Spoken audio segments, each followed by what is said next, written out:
tell them that you would be a willing witness so that you will show up whenever we prosecute. The problem sometimes is people will report there's a crime, but then they're nervous, and it's understandable because if it's bad guys, they might come after you, right? They're nervous or scared to go in and be a good witness then, right? So we have to put a case together that you saw what happened, but you're scared to do that, right? So we want to help you, to encourage you to be a good witness and be able to follow through the prosecution.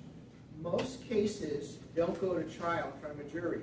So as long as we have somebody saying, I'm willing to be a witness, and the suspect knows that, oftentimes, like 95% of the time, they'll plead guilty to a crime. And therefore, you won't even have to go to court at all. But if they think that you won't show up, they might just say, I'm not going to plead guilty, and I'll take it to the jury trial and see where we go from there. So be a good witness. Life or death situation. Don't involve yourself in anything unless it's life or death, right? I mean, if someone's killing somebody, you probably have a moral obligation to try to do something if you can, right? To save that person, right? But if it's not that, don't get involved in it. And just about that too, we teach our cops when you're not on duty to be a good witness. Unless it's life or death, don't involve yourself in that either, because then you're in civilian clothes. Then the cops show up, and you have your gun out. Then what do they know? Who's the bad guy? Who's the good guy? Right, sort of thing like that. Right. So we teach people that. So same thing with you. Lastly, if you have to get involved in something, when the police show up and you hear the sirens and everything like that, make sure you do exactly as they tell you. Yeah. Don't say I want to talk. Don't even do anything. If they tell you put your hands up, put them up, whatever they tell you, do what they tell you to do. We'll get it all sorted out. Always good to be cooperative with harmful people in stressful situations. Exactly. Yes, sir. Sheriff, my question is about the staffing. How are you progress in getting us from rock bottom number of sheriffs to a higher level, more acceptable? And has the city of Tacoma stopped? Hang on 1 second. One question. They're poaching. I was wondering if they they're poaching. But So we have 40 vacancies on the law enforcement side. We have 40 vacancies on the corrections side, roughly. Pierce County Sheriff Office, or was the department before, has never been fully staffed. There's always been vacancies. However, we are not being held back from hiring people. The county council is behind me hiring all those vacancies. They're not holding back money. People say that sometimes. You should make sure you have money for it. I do have money for that. I have conversations with them and arguments with them about other things, like I want to buy this equipment or whatever, right, or a new building. That's different. But the money's there for hiring deputies. But it's difficult. The climate in Olympia makes it tough for people to come here to be cops. Even though it's a good wage in the Pacific Northwest as a police officer, oftentimes people don't want to come here because of the anti-cop attitude or feeling that they get. There's so many things going on that police officers can face criminal charges for trying to do the right thing, right? So we're battling with that. Pierce County Sheriff's Office deputies did not have a contract for a while. That contract had to go to arbitration in March. The arbitrator finally ruled. It's not as much as I wanted them to get, but it's a good step in the right direction. So now they have a contract that will be officially ratified next Tuesday, I believe. So they'll be able to start getting their back pay. And I can put out to people that we were recruiting that if you have a college degree, and you have a 4-year degree, this pay raise is upwards of 19.8% over 3 years' time. So that's helps out a lot. The pay is still below where Tacoma is. So for a period of time there, Tacoma was stealing our people. They paid $10 or $12 more an hour, starting wage, gave them a $50,000 bonus, so it made it hard to compete with them. But we're still competing with them because of the uniqueness of being a part of this organization here.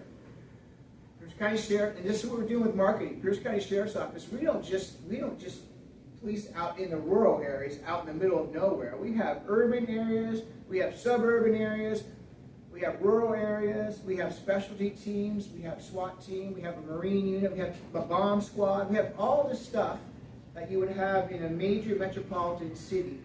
And so we let people know about that too. Lastly about that, since I became the sheriff in January of 2025, or really about February of 2025, I worked very hard to get a marketing company here to help us with our recruiting. I had to argue with people and debate with people about it because they said, well, don't you have a recruiter? And yes, I do. I have a deputy whose full-time job is recruiting. But he's a deputy, not a recruiter. Nor does he have all the equipment for recruiting. So we finally got a professional recruiting company called Epic. And we're rebranding ourselves. We're doing a whole bunch of things. In the second week in July, well, first off, they came out here earlier this year and interviewed deputies and commanders about why you're here, why you want to be a part of this agency, because the weather was bad. And so now they're going to be here next month, and the weather's supposed to be nicer, and we'll be videotaping all the cool things that we do.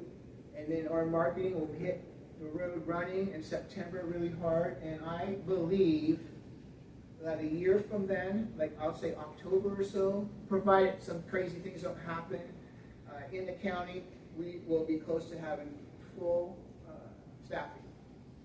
I know it's a long answer, but that's what, hopefully I gave the whole rundown about what we're doing for it. Can I ask a follow-up?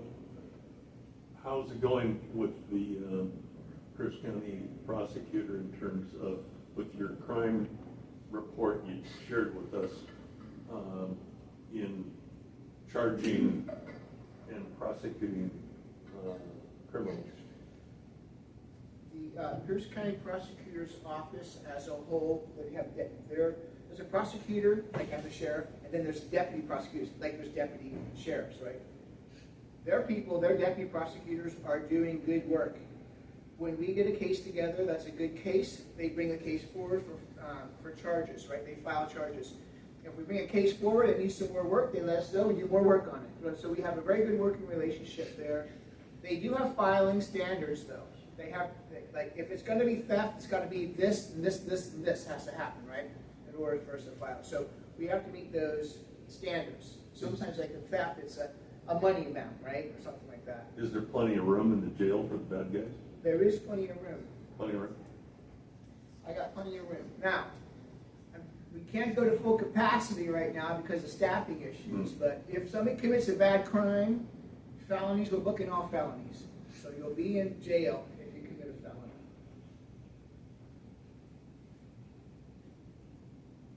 Yes, sir. Traffic.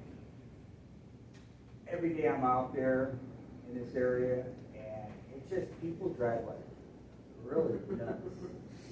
I mean, I got hit this week, and then that night, a guy in the turn lane jetted across the intersection, cut me off. When he's supposed to take a turn, and then I had words with him at the other signal light, and I said, "Why?" Don't do that anymore. I said, "Why? Why are you behaving this way?" He said, "Don't worry about it. Don't worry about it." Yeah. But these people put everybody at risk. I got you. But first off, I'll talk about the traffic. Don't confront somebody about traffic. That's a recipe for disaster. They'll say, you came up to me, you look scary, he looks scary, so I shot him. Okay, so don't confront anybody about it, right? Call 911, report it. You're right, we might not be able to get there because we might have somebody being shot. We have to go to that instead, right? So, don't do that. I don't have a traffic unit up to where I want it to be because of staffing issues. I have to make sure that I get the staffing issues up so that when somebody calls 911 for an emergency, we have deputies and we can send there. But we do get together with other agencies and we do emphasis patrols on various places, like Canyon Raceway, for example, right? We go out there and do that in other places. So we will do that. We're going to do that. I think we should have something coming up here before too long.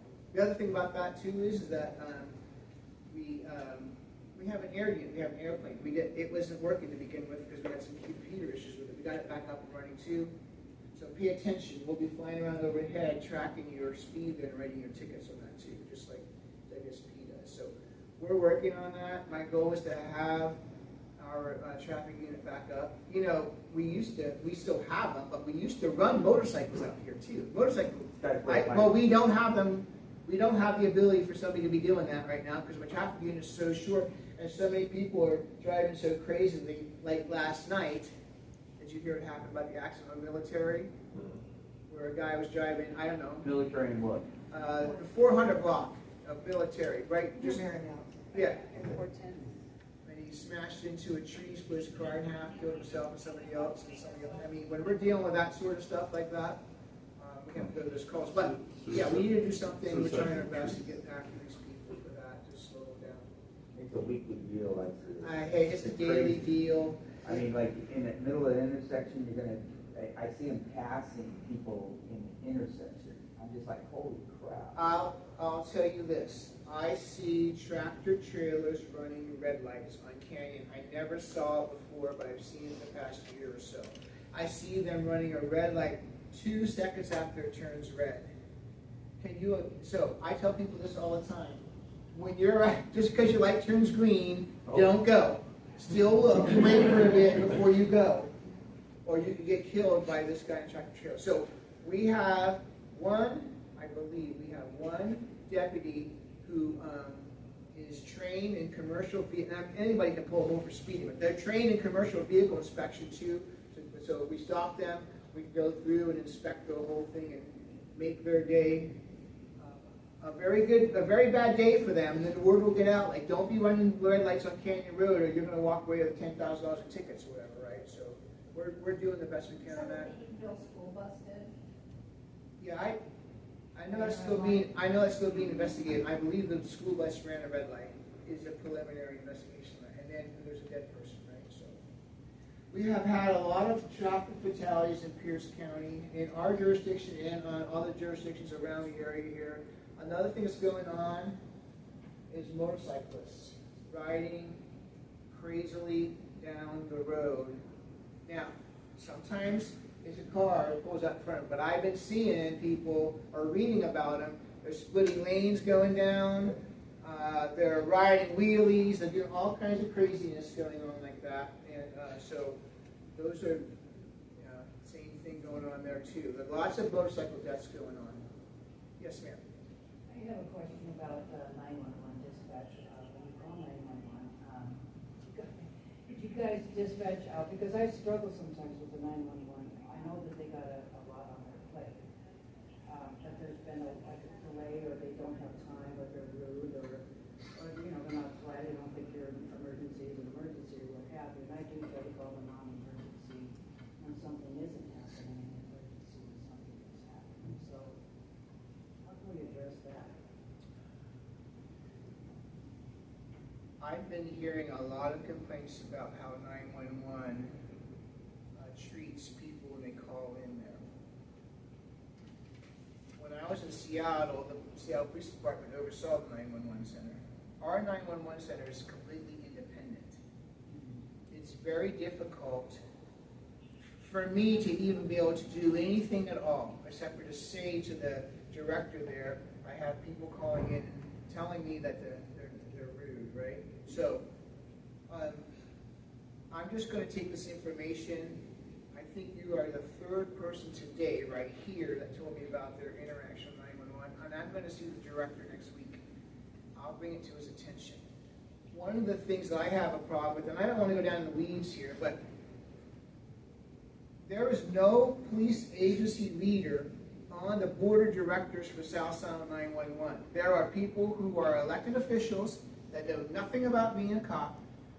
There are some fire people, which is fine, they know about fire, but as an example, Pierce County Sheriff's Office is the biggest user of South Sound 911. We use it more, we have more employees, our usage on it is more, so we should have a say, but I don't have a say.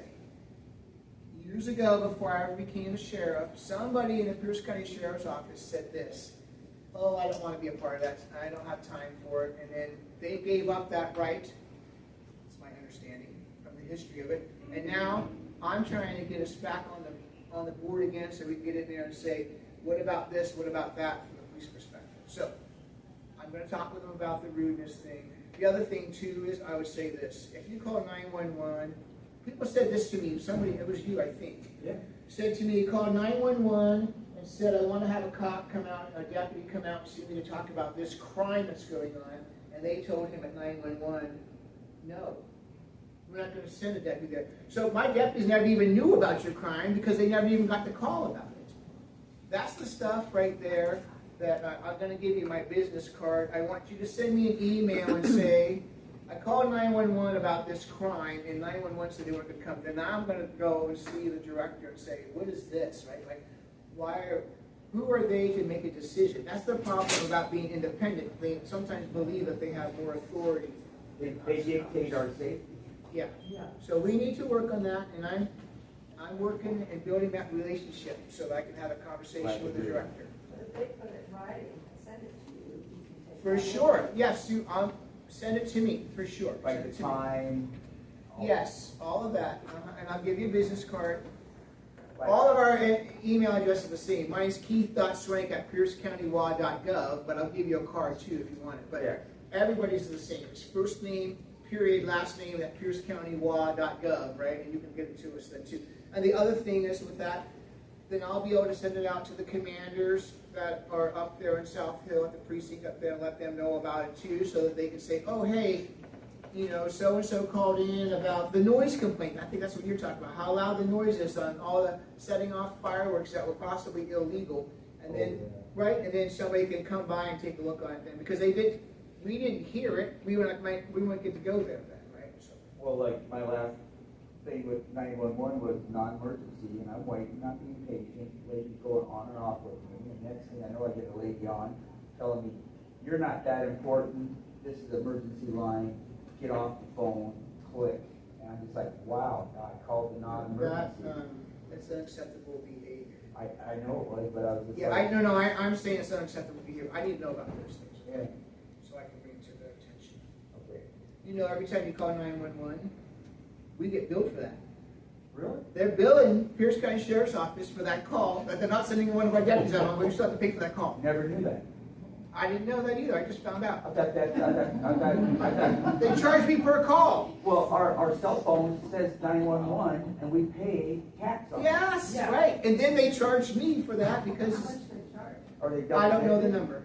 I'm trying to figure that out. I don't think that, it's like $50 a call. I don't know. It's like, it's a good amount of money per call when you call 911. And so I said, if people are calling about the same incident, do we still get charged each other's calls? And the answer was, I'm not sure. How's that?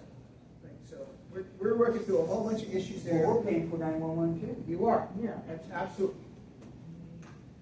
Yes. Hi. So the other day, you said when someone disagrees with you, you should call them a retard. Is that like acceptable? You're out of context. You went down a whole list of, I have it written down. Instead of saying trans woman, you say man. Instead of saying gay, you say homosexual. Instead of saying reality challenge, you say insane, crazy, or wacky. Instead of saying unschooled, you say stupid. Does any of this ring a bell to you? Yeah, there's something good words to use, yes. Yeah. Let's see. Protesters and terrorists. Would you say? Instead of saying protester, you say terrorist. Yes. Would you agree that protesting is practicing your First Amendment right? If it's peaceful protest, yes. Okay. But the protesters, what I was talking about are ICE protesters. Those aren't peaceful protests at the ICE facilities in Portland and other places like that throughout the country.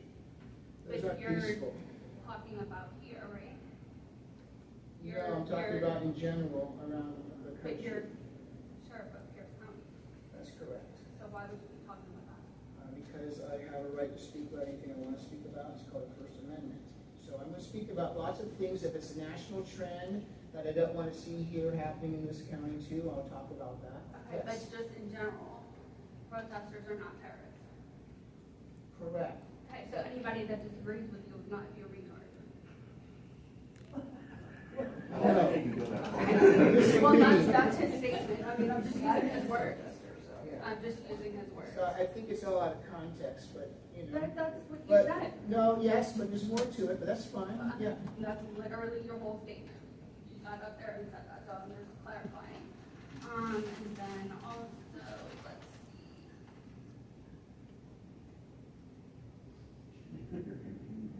I'm thinking about it.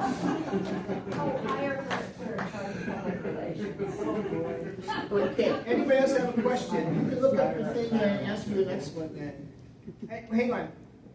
Anybody who has, I'm gonna get through people who haven't asked a question yet, if they I have. just had one more, if that's okay. Yeah, but just give me one second. Does anybody that has a question that you haven't asked, that hasn't asked one yet? Right here, yes How ma'am. about a thank you for a learning curve about Clover Creek? I ended up calling your department because we had a car going to Clover Creek in March, and I'm on the watershed council. Oh, okay. And a lot of people don't realize that that's not a ditch by Washington High School, it's actually the creek. And it flows to Puget Sound, so it's waters of the United States, and there's actually Department of Ecology and EPA fines for spills in the creek, and that car sat in there for like 6 days. So after the first few days, I was like, okay, I'm just gonna call the sheriff's department, talk to communications, and discuss this a little bit, because he needs to get out of there. Yeah, for sure. And the next time, it happened again, a few weeks later, and it was out of there the same day. So, Yeah, just call us when a car's in the creek, call us. We want to make sure that somebody in the car in the creek that's not breathing. well, a lot of people were freaking out over it. Yeah, There was for a lot of sure. water in it at the time. and Yeah. Everybody was stopping to check to see if there was. In the spring, for sure, it'd probably be flowing pretty good. Which is another reason to get it out of there, so people aren't stopping and holding up traffic and worrying. Or causing other accidents too. Yeah, very good. Yes, ma'am. Just the drug addicts that are being pushed out here from other counties and municipalities. You know, you see all these people laying on the side of the road and bugging me, I can't go grocery shopping anymore, so it's that bad. So I know that our council said that they were supposed to have people out there helping in some sort of, that our taxes got increased, but I don't see any of that. Can you elaborate on why we have so many more that really aren't from here, and it just seems like they're just falling all over the place out there. So, and garbage everywhere, disgusting, filthy garbage. Yes. Talked about garbage a little bit ago. There's a disconnect, in my opinion, with the council and me, that for sure. The people in the council that have control of it, which are the Democrats, and the executives are Democrats, so they're in control. If it was Republicans, I'd be calling them out. They believe in housing first model, which means put a roof over the head of a drug addict, let them continue doing their drugs. That has never worked, nor will it ever work. All it does is give somebody a place that's dry to get high. I believe in housing and treatment. If you want to give them housing, which I'm good with that, then they need to go to treatment. We have a team with the Pierce County Sheriff's Office that goes around the area and helps out people who, well, first off, they deal with homeless encampments, and their job is not putting people in jail, it's to get them help and get them resources, so they do that. We have a team of 6 or so that does that, sergeant and 5 deputies that go out and do that. That's their full-time job. They're all around here all the time, but as you saw, all the stuff going on, we can't keep up with all of that, right? Because people come to the state because there's no rules, and they're not held accountable for anything. So the thing that has to change, in my opinion, is the housing first. It has to be housing and treatment. You can't just put up a garden shed, have somebody live in there and say, there you go, you'll be fine, and we'll just wait until you make that decision. Another thing about it is, and I could tell people this, so to put in perspective, how many people know somebody who ever smoked and tried to quit smoking? Anybody know that? Right. Did they quit the very first time? Very seldom do they quit the very first time, right? They quit, then they smoke again, and they quit. Well, just imagine an opioid addiction being 1,000 times worse than nicotine, which it is. It's that bad. So when someone says that they're going to quit, they really need help. They also need somebody right there that day. If they tell a deputy, hey deputy, I want to go to treatment, we need to be able to get them right there, right now. Because if you say, wait till tomorrow and I'll get you some help, what's going to happen? They won't be there, will they? They'll be gone because right now, or they'll be dead. Right now they're sick. They want some help. Sick from withdrawals or whatever. They want some help. It's our chance right now. We have to get them right now and take them in there. Last thing about that is, I don't want to arrest people who have addiction problems. I want to help them. We are not out there to arrest them. We are out there to help them. I do want to arrest drug dealers because they're doing drugs out here, and you read stories, heartbreaking stories every year about kids in high school that took this pill and then they're dead, right? You read about this stuff all the time. How many people here know somebody personally who died of opioid overdose? Or neighbors or anything like that? That's a lot of people in here. I know them.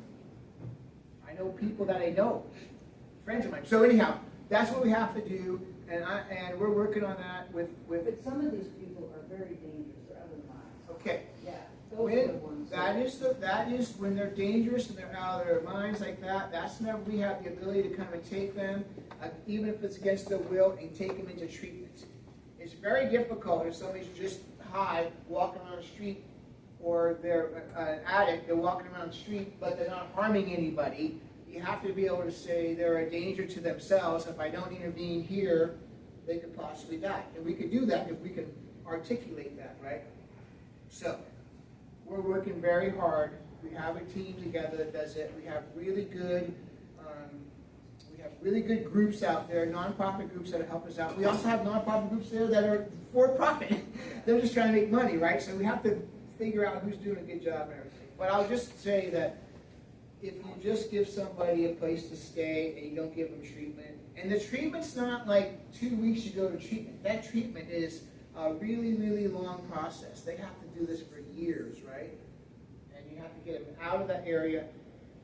And when they're finished with the treatment, you can't make them, but you have to encourage them to not go back to the same place they were before, because all they're going to do is hook back up with the same people they were hooked up with before and do drugs again. One more thing. I have a personal friend whose son has a drug addiction. He was in our jail, Pierce County Jail, for 6 months. He's an opioid addiction. Do you know what he did since he got out of jail? Get high. He got high.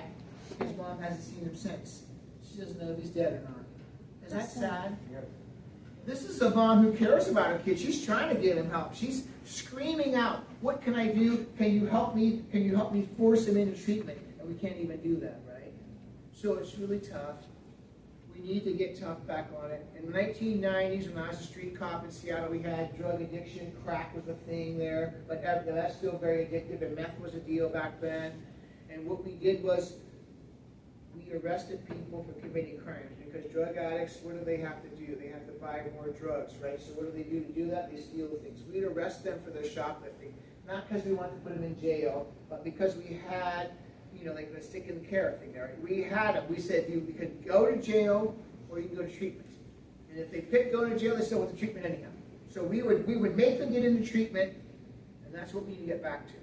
All this other stuff they say, it doesn't work.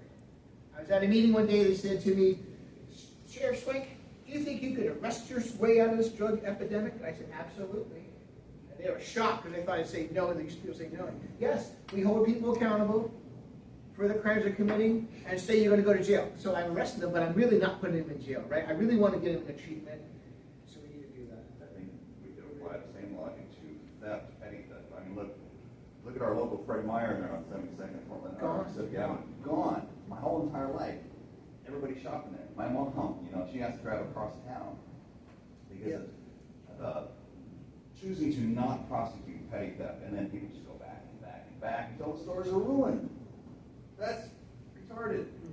Absolutely. That's a good term of that, right. They go in grocery carts and come out with full, Yeah. and they sit outside with their backpacks filling it and then they leave the rest behind because they don't have no room for it.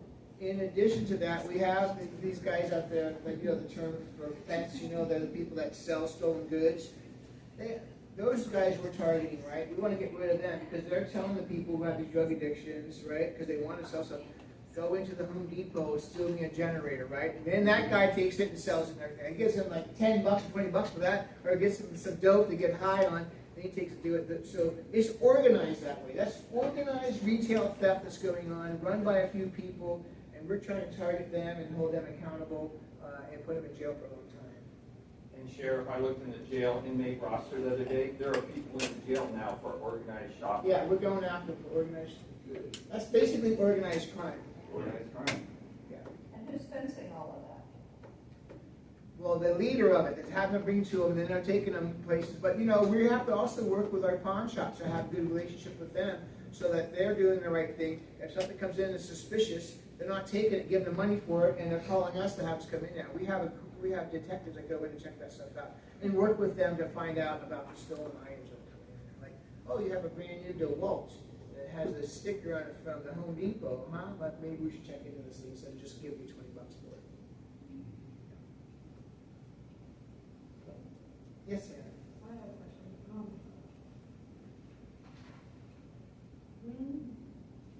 What point in time does the person not? I'm sorry. What point in time does the person not become human? Not become human? Yes, because of the way that I'm currently homeless. I live in my truck because I lost my job. I do not get jobs. I'm actively looking for a job. I'm working very, very I hard. have a number for you. And I cannot find work in my life. I am hassled by police all the time. I'm just trying to find a place to stay. So without a job, can't do that. I'm working with every organization out there. I mean every organization out there. I am just trying to survive out there. Okay. And you guys judge and profile and rude and disrespectful, and I just want to know where you're going to go with that. I mean, do you practice more understanding and more, not profiling everything? Yeah, okay. First off, I'm sorry about your experience.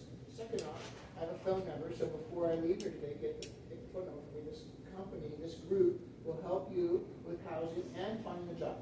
Yeah, well, I'm literally working with 5 different organizations. Okay, and Trying to do that. here's another one that will help you out too. They tell me, send people to them that they're going to find you a place to stay. So what was that? I have to get my phone number, I'll give you the name. The name skipped my mind right now, but I put it up by the guy's name, okay, so I'll find it. The other thing is, where are you staying? What part of town are you staying in? Are you in the Spanaway parking area around here? I am. I also go to Hilltop because I have organizations that actually go to appointments there. I can say that. Where are you sleeping? What area of town are you sleeping in? Because what I want to say is, I want you to let the deputies know at the South Hill precinct or whatever and say, hi, what's your first name? Melody. Hi, I'm Melody. I'm homeless right now. I'm living in my car. This is where I hang out at. So that they'll know that you're not somebody that's up to no good, right? If they see a suspicious looking car in the middle of the night, somebody's in it, it's incumbent upon them to make sure nothing's going on there. I don't know what your interaction with them was, but it only makes sense for them to check to make sure the person in the car is okay, right? It's So. not that, I have a currently a 36-hour trailer behind my truck.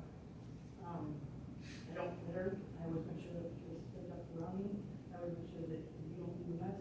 I catch back my dog, but I am constantly profiled and told to move all the time. I move about 3 or 5 times a day.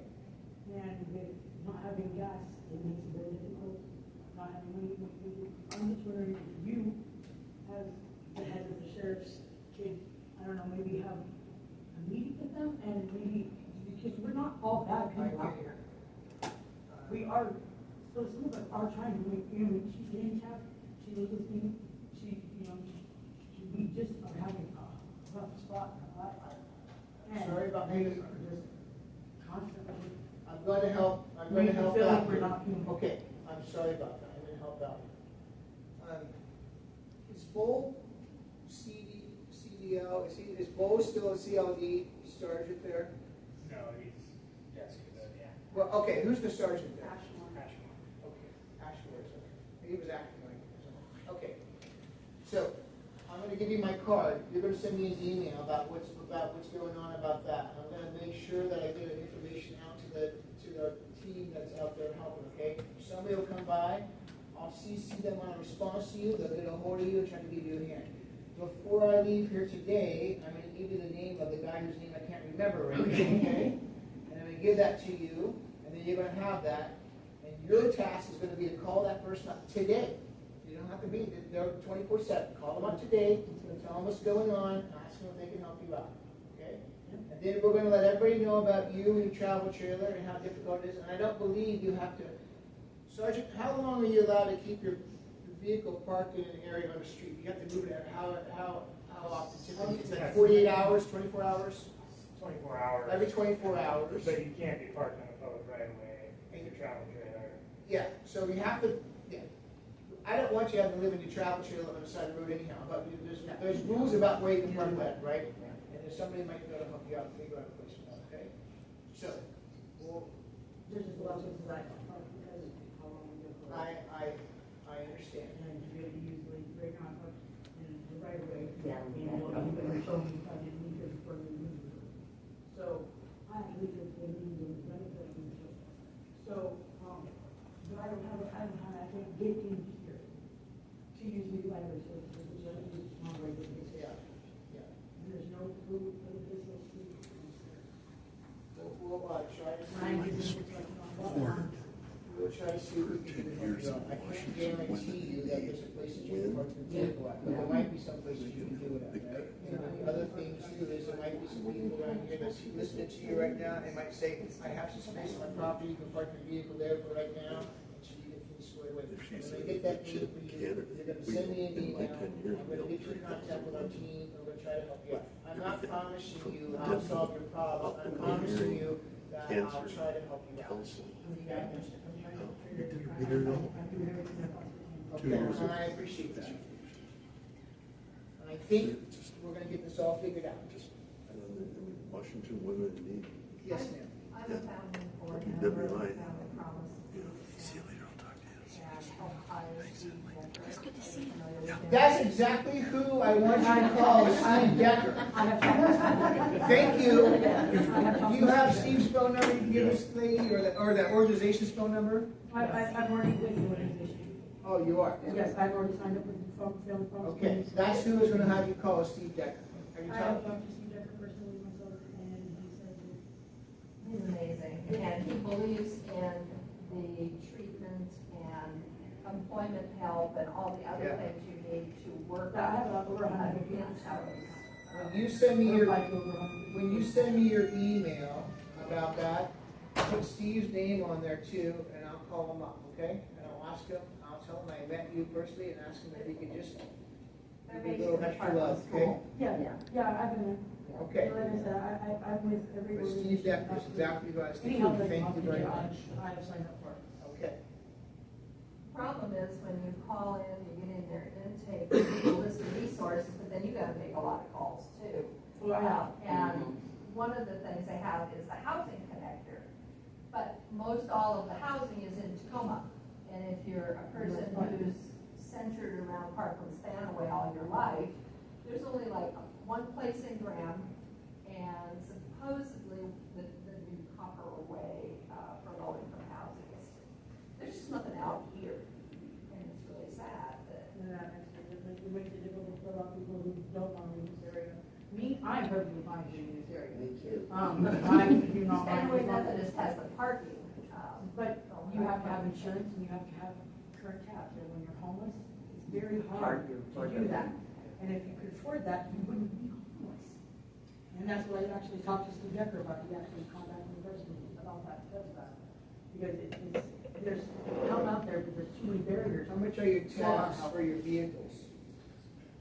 That's a very good question. We'll look into it and put out GoFundMe.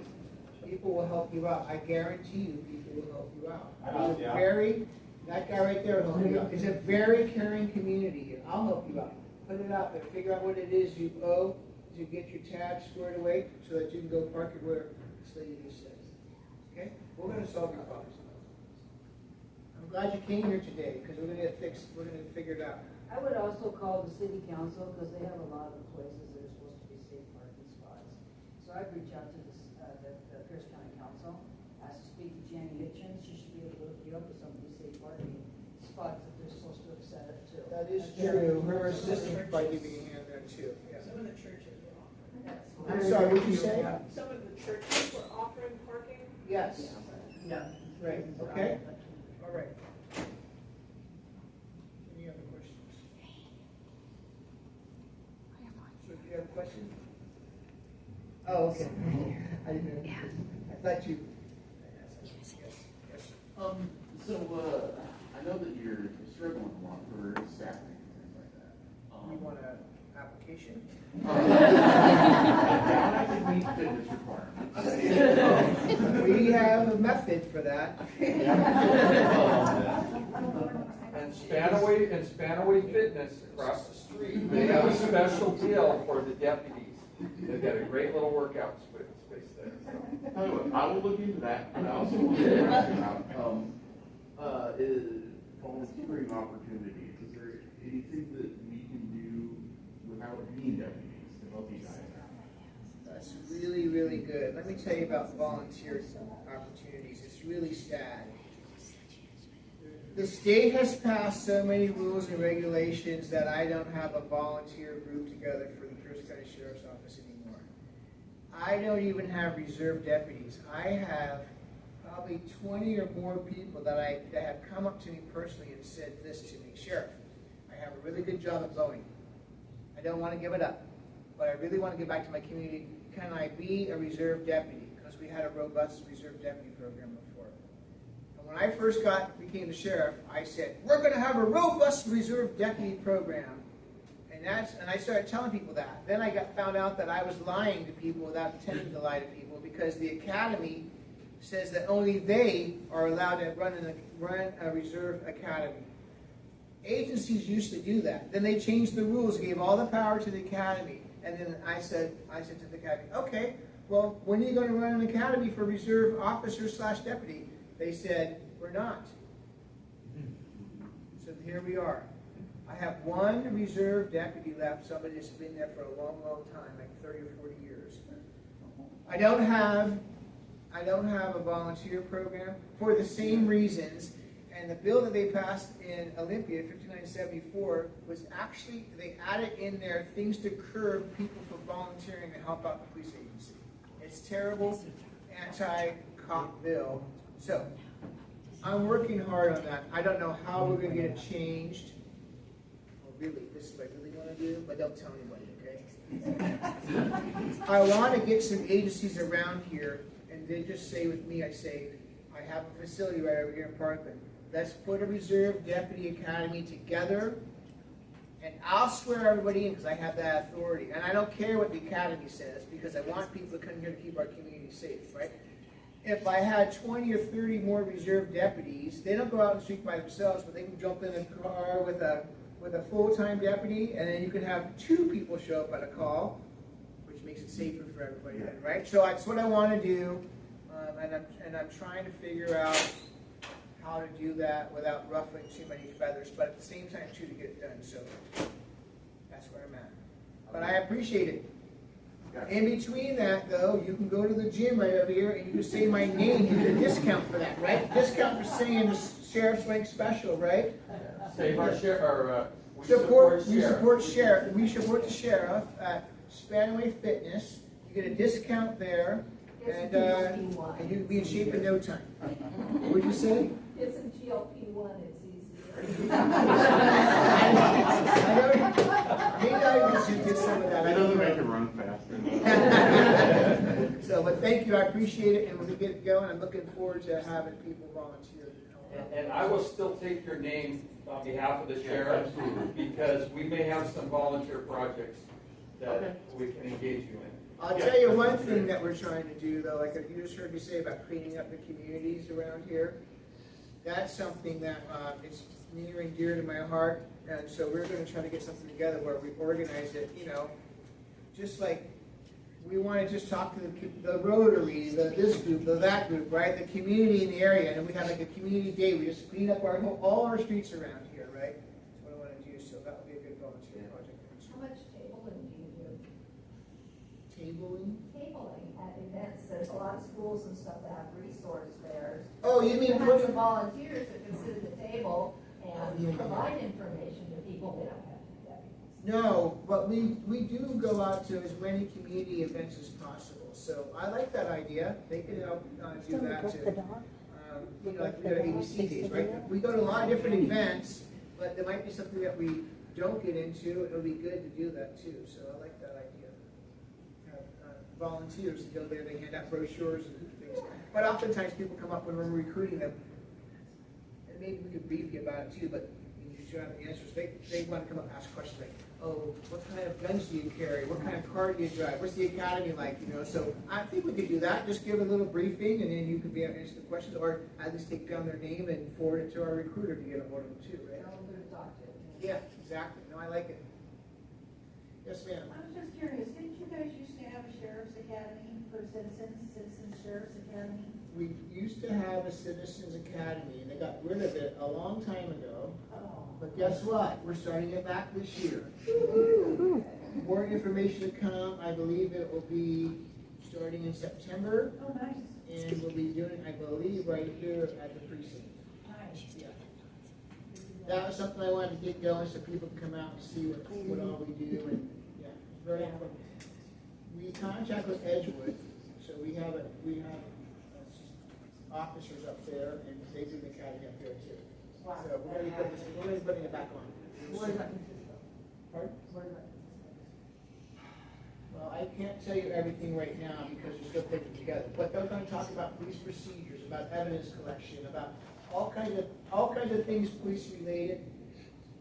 And then you'll have demonstrations, you'll see K9, you'll see the SWAT vehicles, things like that, so you get a full, understanding, you know, from the civilian point of view about everything.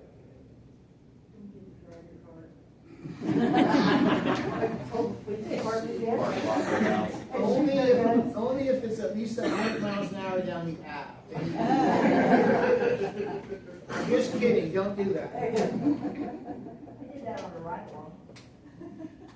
Oh, they probably should have done that. I don't want to hear it. Yeah, right. Yes, sir. Have you been on patrol since you've been sheriff? A couple times. How often? Not very often. I'm a live PD guy. Well, so let me tell you about that. I'm so glad you brought that up. Bruce County Sheriff's Office has 700 employees, 300 deputies out that are handling all the calls, including detectives and all of that. I make the ultimate decision about what people do is right along the buck stops with me. Every time somebody gets in a pursuit or anything like that, I'm ultimately responsible for it, whether I was there or not. If I was the sheriff and I got involved in something that resulted in a use of force, for instance, or me shooting somebody, who would evaluate if what I did was correct or not? Another agency. No, they don't do that. It's too political. So my point is this. When you are the leader of this, like I'm the sheriff, I have an undersheriff, I have a chief of operations, I have a chief of administration. None of those, including me, go out and handle 911 calls because we have to make the decision by reviewing everything people do on the street, whether it's correct or not. Some sheriff's offices in the country and in our state, they have a working sheriff because they might have a sheriff and 2 or 3 deputies because their county is so small by population, right? And then they have an agreement maybe with WSP that if they use force or whatever, then they would have it evaluated. But anyhow, I don't go out and handle calls or anything like that at all because if something were to happen, me being the sheriff, it gets very political right away. If I had to use force on somebody, they would say, right, what would my haters say right away? Sheriff Swank is a racist. He beat up this person, or Sheriff Swank is heavy-handed, or whatever, right? So I don't get involved in any of that stuff at all. Additionally, nor should any sheriff of any sheriff's office of any size. And there's a sheriff close by us that gets involved in stuff all the time. And in my opinion, it's not very wise to do that. The wise thing to do is to stay back, have a deep breath, have it outside. With that being said, though, you see I have my gear on, right? That does not mean if something doesn't happen in front of me that I'm not going to take action or something like that. But as far as going out and handling 911 calls, I do that once in a while. I've done it a couple times. Usually they send a babysitter with me, right? They're just like, you sheriff, you ride with them, or we follow you around, and we'll make sure you don't do anything dumb. And then I just go out and try to shake hands and kiss babies, right? That's all I want to do. But thank you for the question. Are SROs going to be in the schools this year, or? They're going to be in schools this year, as long as the school district doesn't say they don't want to be. Like Franklin Pierce said they didn't want to have SROs over there anymore. And then right after that, we found out a kid was planning a mass shooting at the school.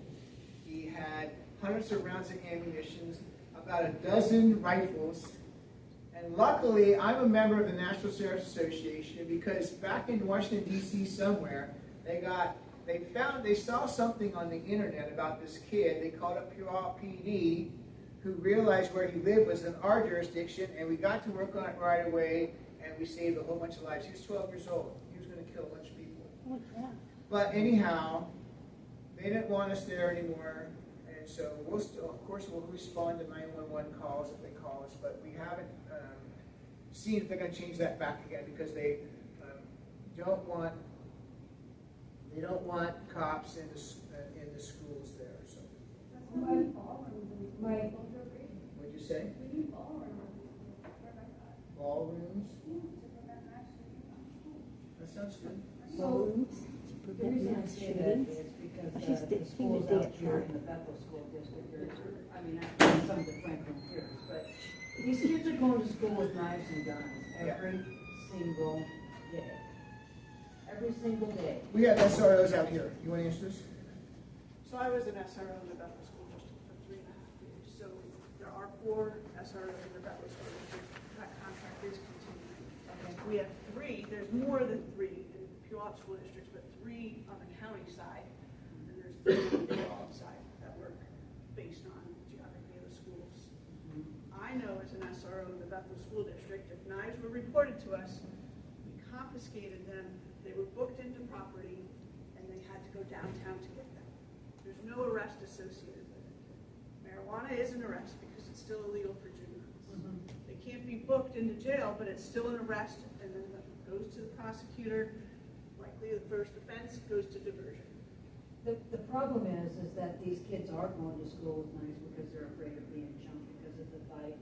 It's just so volatile in the schools because there's no punishment for the kids causing these problems. So, and nobody wants to come and report it because they do not want to be a snitch. Right. So, it's scary to send your kid to school every day because you don't know. I mean, I am fearful.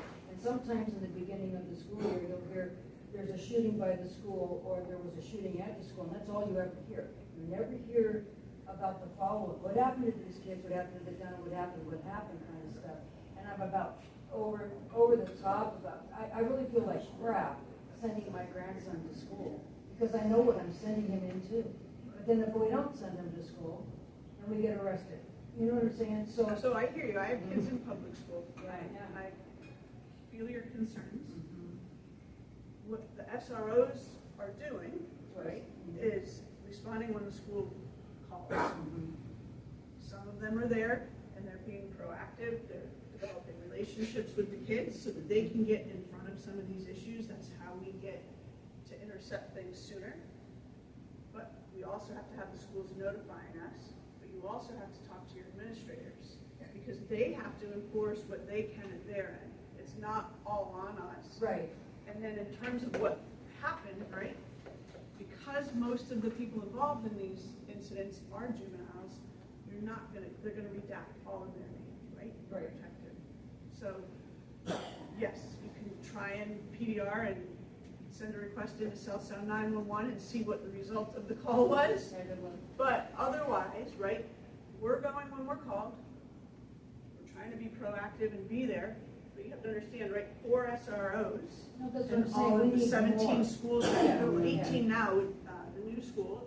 When you think about Bethel, there's Right, not the enough. SROs build a really good relationship with the kids, and oftentimes the kids will go to an SRO and Yes, tell they do. them. But when they're not in the schools, you know, you got this, it's crazy. Well, yes, thank you. Yeah, and thank you. You guys, you both were talking about the relationship buildings with SROs. That's the best thing for them to do so that people can come to them and say, hey, Keith's planning on doing X, Y, and Z, right? Right. We don't have enough SROs, I understand that. I don't have enough deputies to even have any more out there than I already have, right? So we're doing the best we can, and I'm going to hire people. But that being said, someone said to me one time, like, hey, first off, Washington State has the least officers per capita of any state in the country. Pierce County is the lowest of all the counties here, and we know those numbers. And then they come to me and say, why don't you go to the council and get more people, have more deputies? Well, here's the deal. said it earlier today, we've never filled all our vacancies ever. So I can go to the council and say, I want more full-time office deputies here, right? But what good does it do if I can't fill it? So we have to fill the 40 vacancies that we have, be at full staffing, and then go to the council and say, we need more people. With that, though, I've hired a professional company to come in to look at our, I'm not allowed to say staffing, what am I supposed to say? Whatever. To look at our staffing. To see how our staffing is and what's the best way to allocate all of our resources. Also, the best way to break the county up into districts. The districts have been the same since 2015. Population has changed. If you go south out here in the Ave, out towards, out towards 200th Street, you see all those new apartment buildings in there. So the population has changed and all of that. We're going to look at that and see where it is. So when they come in later on this year, they're going to say, with the numbers you have right now, here's how the staffing should look. When you are at full staffing and you hire those 40 people, this is the way you should staff, allocate your resources. I think that's what I'm saying, allocate your resources. And then, here's the number, once you get full staffing, that you should be at for the sheriff's office to be staffed the way they should be staffed. And with that number then, once we're at full staffing, I'll bring that report forward to the council and say, this professional company says we need 200 more deputies. Let's start knocking at that right now, right? And they'll be there and they'll bring it. They are behind us getting more people. I have my differences with them on some things, I told you that earlier. But as far as staffing goes, they're behind us. So we'll be working on it.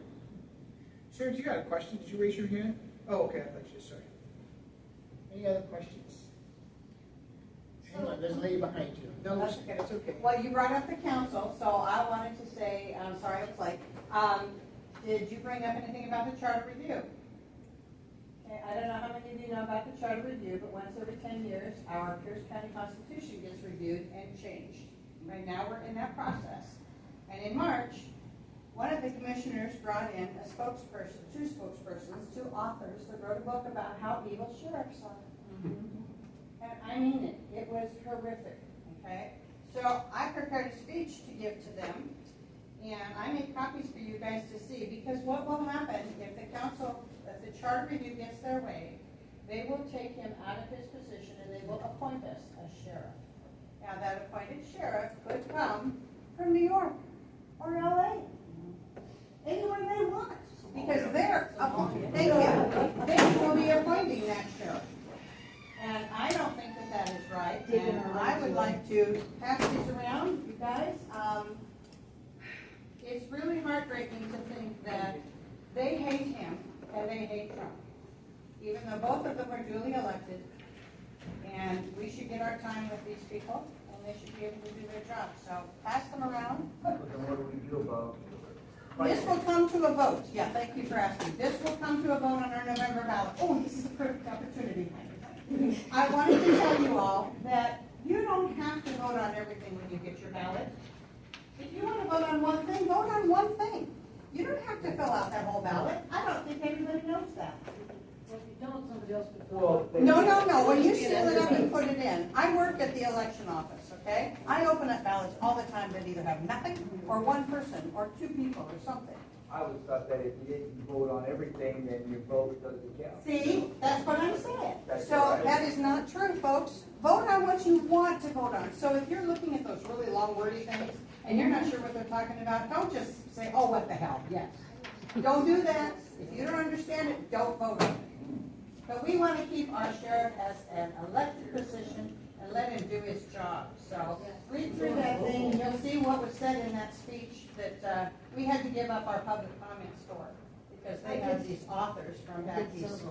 I did comment on your behalf multiple times. Thank you, I appreciate it. Well, thank you for bringing that up. Yeah, on the ballot this year will be that election to make the sheriff an appointed position. But in addition to that, they wrote in there to remove me from office on January 1st, 2027. Now, and I know you're really happy about that, but it doesn't matter though whether it's me or somebody else. If you remove somebody in the middle of their term, that's wrong because you don't like when it's wrong. What you're supposed to do is, if you don't like me, which is fine, you don't have to like me, You get somebody to run against me in 2028 when the time's up, and then you defeat me at the ballot. To remove me from office like that It's very undemocratic. is very undemocratic. So just imagine though, if you had the sheriff there that you liked, and I was in charge of the, a person like me in charge of the Charter Review Commission, and I did the same thing because I wanted to put a person like me in there, you wouldn't like that. So people who are elected, there are many people who are elected who I don't agree with. I want them to fill out their terms though, because the people elected them. Whether they're a Democrat or a Republican or an independent or nonpartisan, I support them filling out their terms and a robust election the next time they run, if they do run. Yes, ma'am. I have run for office, I have run campaigns for a number of years. I've been in this county for almost 70 years. I have seen them appoint sheriffs, and I have seen them switch and elect sheriffs. And even if you don't like the person that happens to get elected, I still think it's the best way to go. I have watched, like you mentioned, when you don't like the executive and then the executive appoints somebody you also don't like. It's really not a good thing. I think it should stay with an election. You know, if we get stupid and we don't research who we're voting for, that's our own fault. But it's also your freedom to be that way. Yeah, right. So just like she said, you can vote for one or none or whatever you want to do. That's your right to do that, and I want to make sure people have the right. Yes, ma'am, in the back. Well, it all comes down to, do you want one person picking your first and last line of defense, and nobody knows who that one person's gonna side with in time? Or do you want 900,000 people, or how many is it in the Pierce County? How many, it's a bigger voice, it's not a king now dictating. No kings. It's 90,000 people having the opportunity. So basically what needs to be done is we need to get out the vote. Both parties, all 3, 4, 5, 6 of them, get out the vote. Instead of just throwing your ballot away because it's turned into junk mail, because that's what mail-in ballots do, turn into junk mail. Sorry. When you use this kind of language and rhetoric, I think it's very harmful to the people that work under you. Like when you use, like I've already commented and sent you an email yesterday or the day before. I think it's very harmful to the people that work under you. Like, are they supposed to also agree with your views on how you? No, my people have freedom to agree with or disagree with whatever I say. Like we said, like I've said before, words, freedom of speech, I'm for it. Sometimes speech has consequences, and that's fine. You don't like what I say, that's fine. You don't have to like it.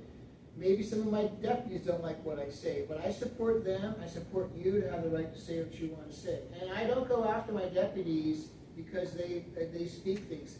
If they were to say something, somebody could take action against them if they wanted to, but I support them to have the right to say what they want to say, just like I do with you. I support the First Amendment, and the First Amendment isn't there for nice speech. It's there for speech we don't agree with. It's there for speech we don't like. As an example, the Charter Review Commission is going to be one of the amendments they want is about speech and about language that you can use that they call non-offensive language. Well, that language is offensive to me. They're changing the English language around and telling me that what they want to do is not offensive. Well, I'm offended by it.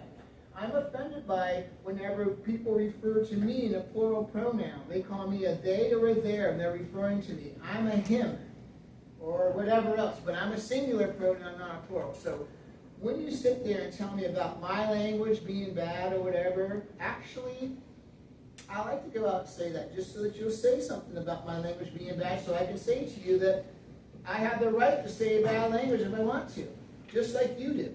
Just like, so hang on, let me that's finish. so like go Then don't vote for me. That's fine. Just like at the Charter Review Commission, people come in there and call me vile names. Right there, as they should, right? Am I calling you a vile name here? But if I did, what would you say?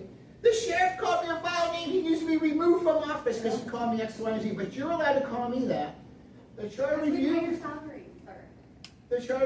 Commissioners are elected, but when I go to speak, they say I'm not allowed to call them out by name. Well, they're elected officials too, but they can call me out by name. That's a double standard and everything, right? I'm totally good with people calling me names, and I don't know anybody who sat through more meetings than me with people calling me vile names, and I sit there and I'm very nice about it. I don't cause any problems or anything like that. I sit there and listen to it.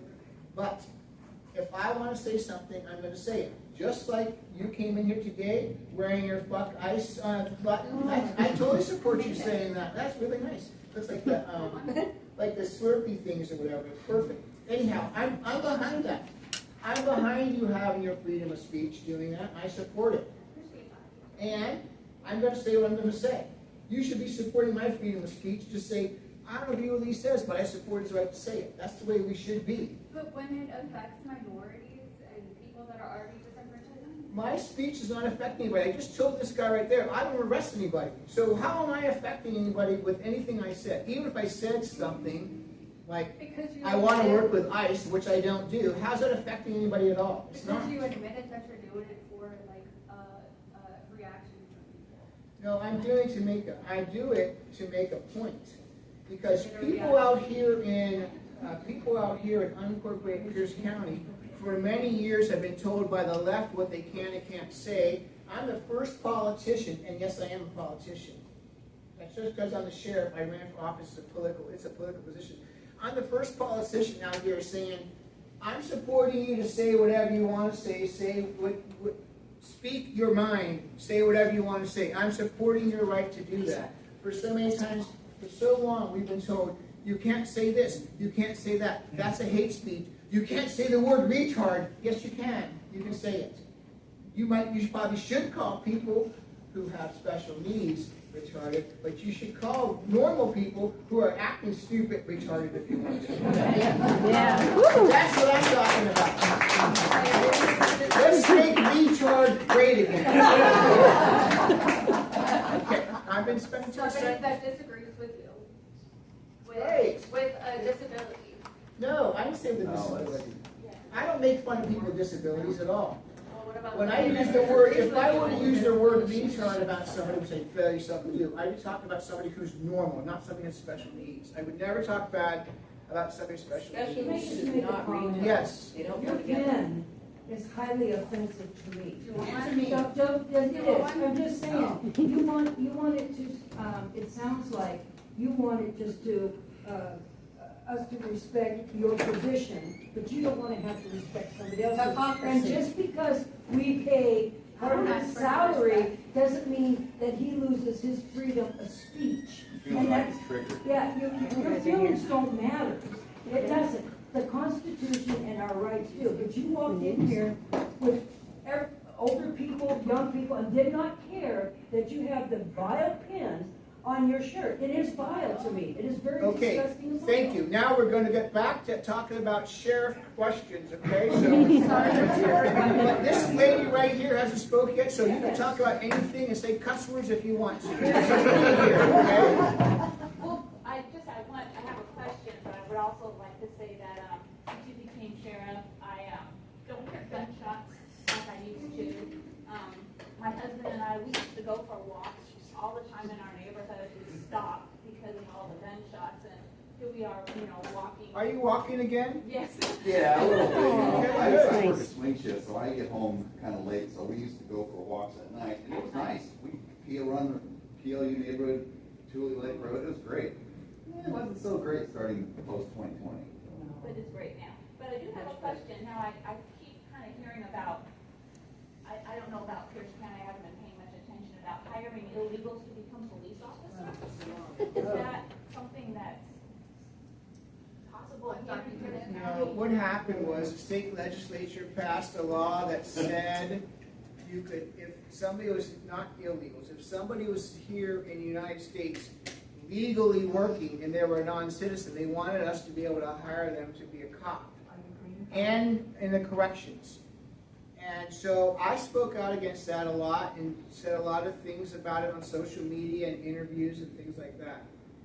They ended up passing the law that says non-citizens who are here legally with a legal right to work can be corrections deputies and prosecutors and some other, like judges or something like that, right? So I still say this, and I'm going to say it so people understand. I don't have a problem with people being here legally and working, whether they're a citizen or not. If they're here legally, I support that. But in order to be a cop or corrections, we have to do a deep, deep background check into you. So deep that I tell people, I make a joke, but it's not really a joke, it's kind of true. If we can find out who your first grade teacher is, we'll get a hold of them and interview to find out if you were a good student, right? If you behaved yourself. So we do this deep dive into your background. If you're from a foreign country, including Canada or Mexico, which border us, we cannot do a deep dive into your background. I cannot send my people on a plane trip to Mexico or Canada to go interview your relatives or your family or do that. So we can't do that. So I've been saying it and I'll stand by it. Even if I wanted to, and I don't want to hire non-citizens, and I'll tell you the reason why.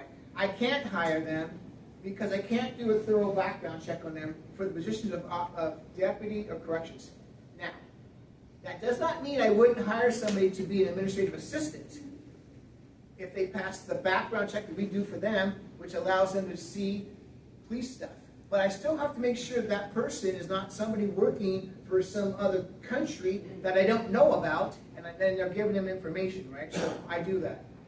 The other thing, too, is about, even if I could do the background check, I would not want to hire non-citizens to be cops because where is their loyalty? Is their loyalty to America or is it to the country they come from? And if they're not, then why don't you become a citizen and then apply with me then? And someone said, well, they let non-citizens be in the military. That's fine. Because people in the military are going to foreign countries and using force on people. I do not want a non-citizen wearing a police uniform, being a cop, going out on the street, using force against citizens, up to and including deadly force. Can you imagine if I had a non-citizen and they got in a shooting out here and shot a citizen and killed them? What would the community say? You allowed a person from this country to kill one of our citizens? Can you even imagine that? But people in Olympia are like, oh, then we're good with that. And then they try to say, well, we're doing it so that you can fill your vacancies. Let me tell you, folks, I'd rather have vacancies and good cops, men and women who are trustworthy, doing the right things, and we have very stringent screenings on them. One last thing. When I became the sheriff, and since I became the sheriff, I have had to fire 10 employees. That is a lot of people to fire. And the reason why I had to fire them was, before I became the sheriff, they lowered the standards to fill vacancies. And they hired people who shouldn't have been hired. Some of them are good people, they just couldn't cut it, so we had to fire them. Other people aren't good people. They had a conviction, a felony conviction that they hid from us, and we found out about it. I had to fire them. So I want to make sure I hired only the best people. And we're going to do that. The best men and women, a lot of them are right from this community right here. And we're going to hire them and fill our vacancies, and you're going to have a great sheriff's office there. You're welcome. Talking about a lot of arsons in Parkland. Who go investigates those? Is that the fire department, the fire marshal, the sheriff's department? Sheriff office does it in conjunction with the fire marshals. Yeah, we work together as a team.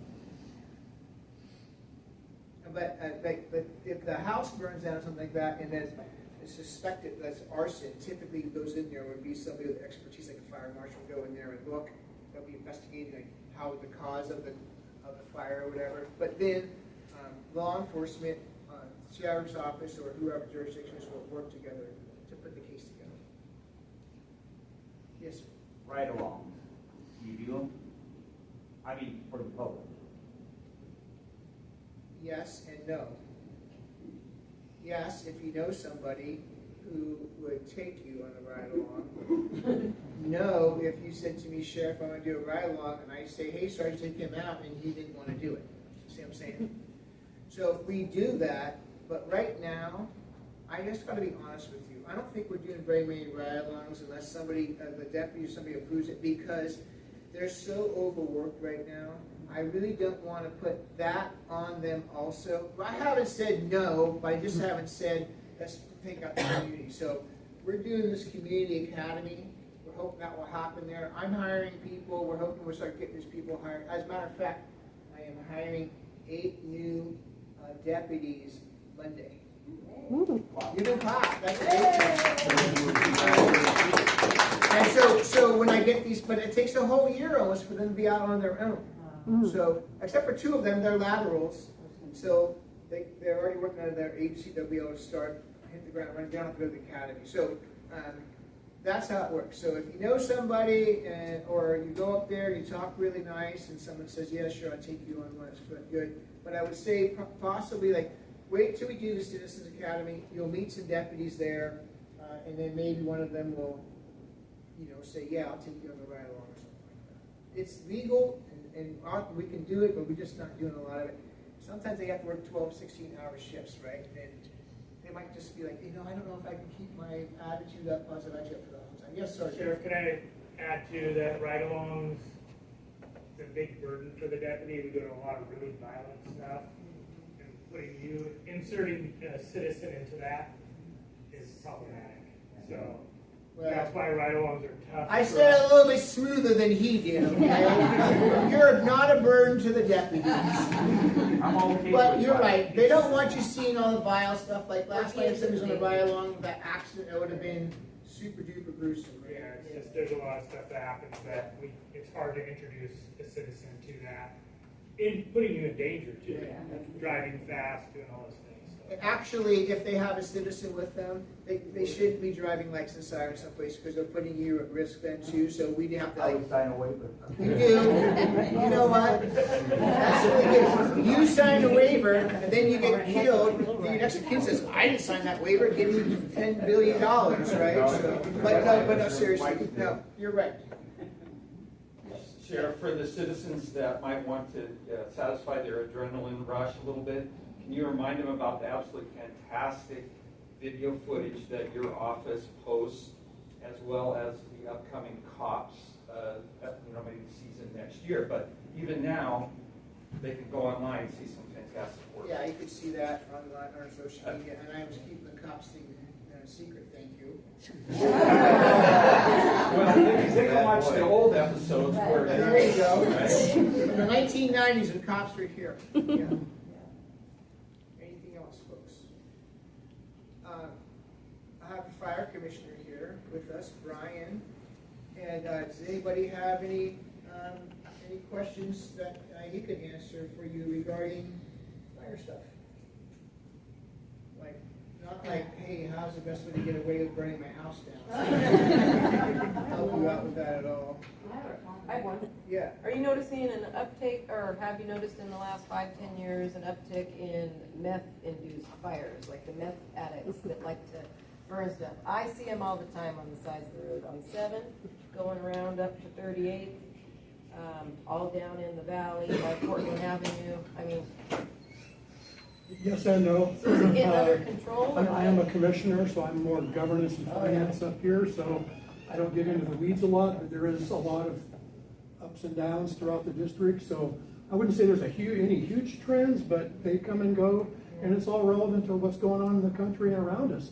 If they're doing their jobs, which they do a great job of, and they're stopping the inflow of drugs and trafficking and sex trafficking and all that, hey, that's a good thing, and that's easier for the fire department. So a lot of what your sheriff's department does has a direct effect on the fire department too. So we try to work hand in hand and combat all together and do public safety. And so yes and no. It's I just asked fluctuates. because Summer's here, so. That's why we bust each other's chops. We still work together. Anything else? Yes. Do you guys do like stop the bleed classes and things like that? What? Do you do stop the bleed classes and things like that? Get with me after the class, and I'll give you our resource to our public information department. We do a lot of great educational stuff and on various things. So, Cool. Thank you. Yeah, we teach CPR, first aid, Oh, cool. a lot of that kind of stuff.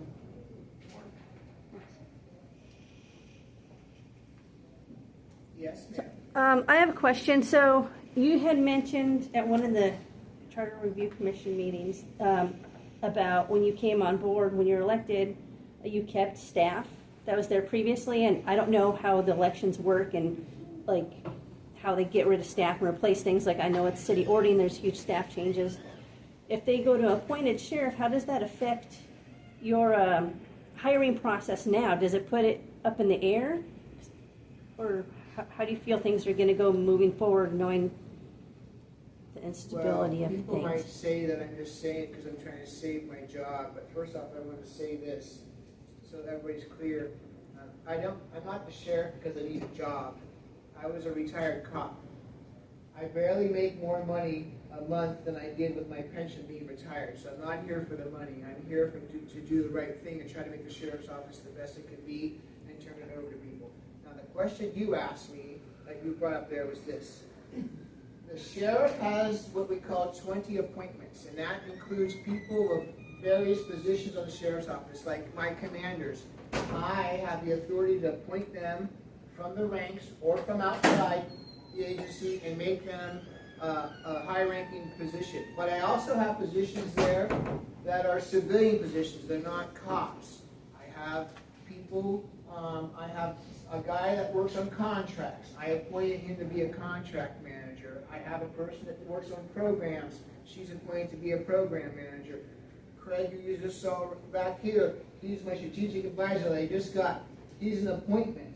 And so when a sheriff is removed from office, typically what happens is the new sheriff comes in and they fire everybody that worked for the sheriff. So these are good Pierce County employees that on January 1st, 2027 may lose their job depending on how this election goes. If I'm removed from office, the new sheriff coming in might say, I'm sure it won't be somebody who says, I think Keith Swank is the greatest sheriff ever, right? They might say, I hate Swank so much, I'm going to fire all these people.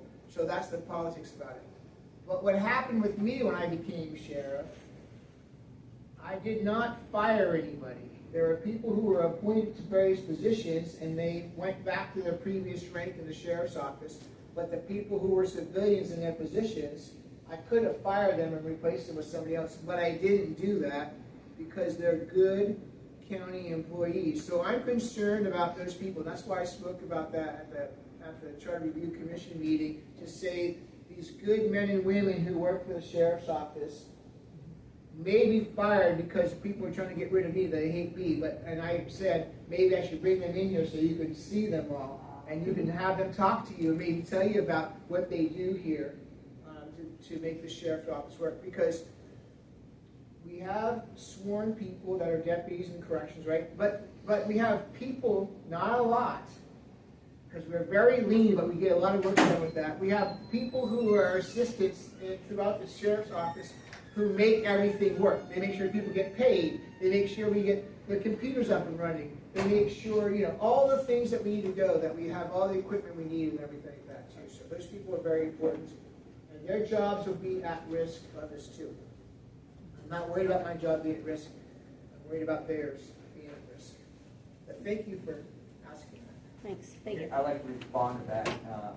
If they take that away from you and our right to vote for our sheriff, when are they going to take that right away from us on voting on who's going to be the president of the United States? Well, I don't know. But But you're right. Like you're saying, where does it stop, right? Yeah. If we want to give, we hear people screaming all the time, no kings, no kings. I know they're referring to Trump, right? But really, this is making a king of the executive here in this county to give them the right to take over and appoint the sheriff. And the governor is the king. And the governor and all that, right? So that's very concerning. That concerns me. Maybe what happens though, maybe if that were to happen, I'll run for executive. If I get elected, I'll appoint myself sheriff. You think I get low salaries or So it's a funny thing. I went into Rogers High School when my son was in high school, and I had an argument with the principal, and I called him a dick. And so he trespassed me, so I could never go up to the school again. So I turned around and ran for school board. And on my sign, I put in great, nice words, but it said dick. Vote for me.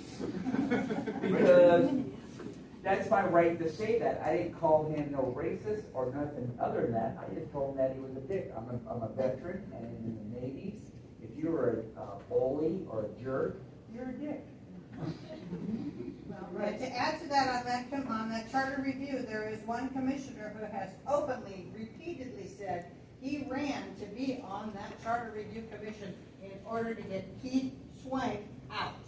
He didn't say the sheriff, he said, I campaigned on getting rid of Keith Swank. But just remember, it's a nonpartisan board, okay? No politics involved there at all. 12 of them were endorsed by individuals. Not that I'm cutting anybody short, but it's almost 5, and that's okay, I can hang out. I don't have anything else to do today except for to hang out here with you. But, any more questions? Are we gonna have refreshments or? What'd you say?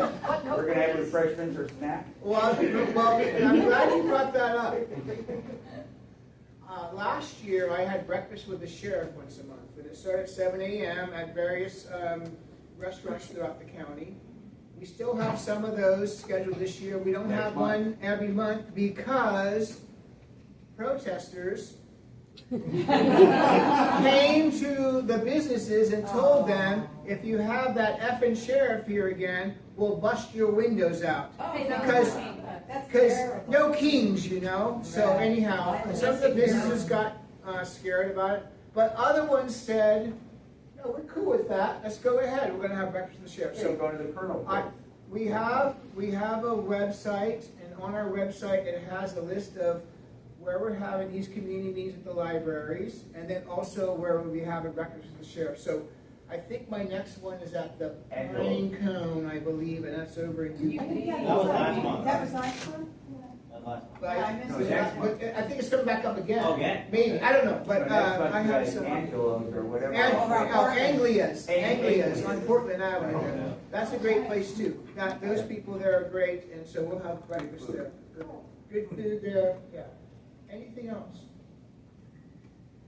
All right, thank you all very much. Thank you. I owe you a card, you already have the phone number, you're gonna send me an email, I'm gonna send it out to the people in charge of the program that we have, and I'll let them know about it, and then they're gonna try to help you out, okay?